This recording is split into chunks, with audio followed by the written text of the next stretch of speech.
ቆላድባ የተከሰተው ክስተት ምን እንደሆነ ታውቃላችሁ?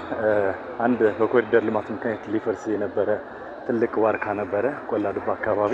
እሱን ዋርካ ለመቁረጥ ብዙ ጥረት ተደርጓል። ቢያንስ ቀኑን ሙሉ ማለት ትችላላችሁ። የተለያዩ የመጥረቢያ አይነት እየተቀያየረ የቆራጭ አይነት እየተቀያየረ ቢባል ሊቆረጥ አልቻለም ዛፉ። እንግዲህ ይህን ዛፍ በሚቀጥለው ቀን ልንቆርጠው እንችላለን እንጂ ምንም ሊቆረጥ አይችልም በሚለው በዛፉ ጥንካሬ መስሏቸው ነበር የሄዱት። ከዛም በኋላ ምንድነው የሆነው? ነጋታው ጠዋት ሲሄዱ የእመቤታችን ስላድኖ ዛፉ ላይ በእንደዚህ አይነት መልኩ ተከስቷል። በእንደዚህ አይነት መልኩ ከተከሰተ በኋላ እንግዲህ ከፍተኛ ቁጥር ያለው የአካባቢ ማህበረሰብ እየሄደ ጸበል እየተረጨና ታምሯን እያዩ ነው። ሁላችሁም ማለት ነው። ላመነ ለተጠመቀ ይሆንለታል።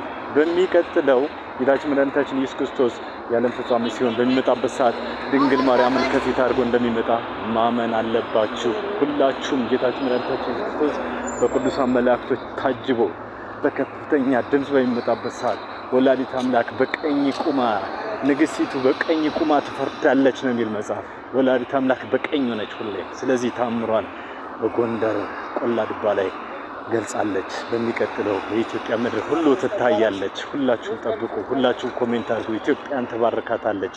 ሰላም፣ ፍቅር፣ ጤና ይሆናል። ሁሉም የሰላም አምላክ እግዚአብሔር ሀገራችን ሰላም እንዲያደርግልን ሁላችሁም ጸልዩ። ሁላችሁም ጸሎት አድርጉ ማለት ነው።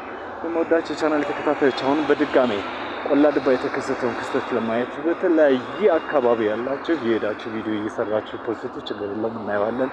ቆላድባ እጅግ በጣም አስገራሚ ታምር ነው። ወላዲተ አምላክ ልጆች አናፍርም።